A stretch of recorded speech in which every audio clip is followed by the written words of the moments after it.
കോടികളുടെ നിക്ഷേപ തട്ടിപ്പ് നടത്തിയ തിരുവല്ല ആസ്ഥാനമായി പ്രവർത്തിക്കുന്ന നെടുമ്പറമ്പിൽ ക്രെഡിറ്റ് സിൻഡിക്കേറ്റ് ഉടമ എൻ.എം. രാജുവും കുടുംബവും അറസ്റ്റിൽ. സംസ്ഥാനത്ത് 152 ശാഖകളുള്ള നെടുമ്പറമ്പിൽ ക്രെഡിറ്റ് സിൻഡിക്കേറ്റിൽ കോടികളുടെ നിക്ഷേപ തട്ടിപ്പ് നടന്നു എന്ന പരാതിയുടെ പേരിലാണ് അറസ്റ്റ് നടന്നത്.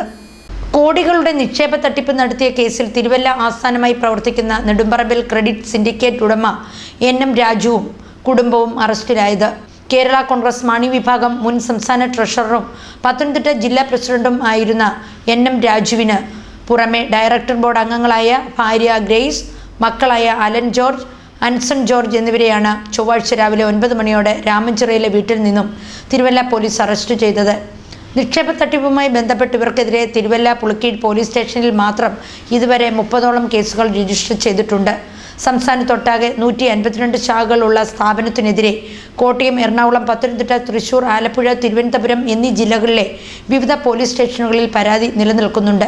നൂറുകണക്കിന് നിക്ഷേപകരിൽ നിന്ന് സ്വീകരിച്ച കോടിക്കണക്കിന് രൂപ റിയൽ എസ്റ്റേറ്റ്, ടെക്സ്റ്റൈൽസ് മേഖലകളിലാണ് നിക്ഷേപിച്ചിരിക്കുന്നത്. പ്രതികൾ അറസ്റ്റിലായതറിഞ്ഞ് നിരവധി നിക്ഷേപകരാണ് ചൊവ്വാഴ്ച മാത്രം തിരുവല്ല പോലീസ് സ്റ്റേഷനിലെത്തി പരാതി നൽകിയത്. തിരുവല്ല കോടതിയിൽ ഹാജരാക്കിയ പ്രതികളെ റിമാൻഡ് ചെയ്തു.